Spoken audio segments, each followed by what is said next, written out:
मग राज्यामध्ये थंडी कशी सुरू होणार आहे? तर सर्वप्रथम सांगू इच्छितो राज्यात थंडी एकदम सगळीकडे येत नसते, पण कशी सुरुवात होते राज्यात आपल्या महाराष्ट्राकडे उत्तरेकडून थंडीला सुरुवात होते। म्हणून राज्यात नेमकी थंडी कशी होणार आहे? उत्तरेकडून म्हणजे सांगायचं झालं तर 5 तारखेला म्हणजे नंदुरबार जिल्हा झालं, नाशिक जिल्हा झालं, निफाड तालुका, त्याच्यानंतर धुळे जिल्हा झालं, जळगाव जिल्हा झालं, इकडं मलकापूर, नांदुरा, बुलढाणा घाटाच्या खाली, त्याच्यानंतर खामगावच्या त्याच्यानं पलीकडे अकोट, अकोला, तेलारा, अचलपूर, दर्यापूर, मोर्शी, अमरावती, वर्धा, भंडारा, नागपूर ह्या पट्ट्यामध्ये 5 तारखेलाच राज्यामध्ये थंडी थोडी जाणवायला सुरुवात होईल आणि त्या दिवशी धुकं देखील येईल, धुळी देखील येईल, म्हणून हे लक्षात येतं। त्याच्यानंतर 6 तारखेला ती थंडी काय होणार आहे? परत पुढे सरकणार आहे। मग ती पुढे कुठं येणार आहे?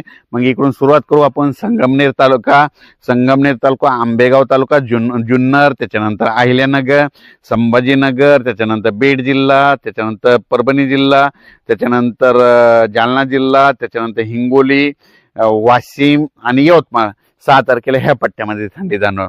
7 तारखेला ती थंडी आणखीन परत पुढे सरकणार म्हणजे दक्षिणेकडे थंडी येणार। मग 7 तारखेला कुठे येणार आहे? मग 7 तारखेला पुणे जिल्हा, सातारा, सांगली, सोलापूर, कोल्हापूर, त्याच्यानंतर धाराशिव जिल्हा, सोलापूर जिल्हा, पंढरपूर तालुका, त्याच्यानंतर इकडे लातूर जिल्हा, बीड जिल्हा, परभणी, असं नांदेड, हिंगोली, यवतमाळ, असे धर्माबाद ह्या पट्ट्यामध्ये काय होईल 7 तारखेला। 4 नोव्हेंबर आणि 5 नोव्हेंबरच्या दरम्यान राज्यात विखुरलेल्या स्वरूपाचा पाऊस पडणार आहे, सर्वदूर काही पडणार नाही, भाग बदलत पडणार आहे, म्हणून हा अंदाज लक्षात यायचा। 7 तारखेच्या नंतर राज्यात पाऊस काय येणार नाही। 7 तारखेला राज्यातला महाराष्ट्रातला पाऊस म्हणजे सांगायचं झालं तर जवळपास 6 महिने मुक्काम केल्याच्या नंतर 7 नोव्हेंबर पासून निघून जायला तयार झालाय आणि निघून जाणार आहे आणि थंडी येणार आहे, म्हणून हा अंदाज लक्षात घ्यायचा।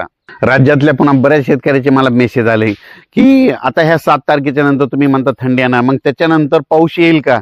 बरेच जण म्हणतात की काय पाऊस येणार। तर तुम्हाला एक सांगू इच्छितो, राज्यातल्या सर्व शेतकऱ्यांना सांगू इच्छितो 7 तारखेच्या नंतर परत काही पाऊस येणार नाही, थंडीत वाढत जाणार आहे, म्हणून हे लक्षात येतं। धन्यवाद।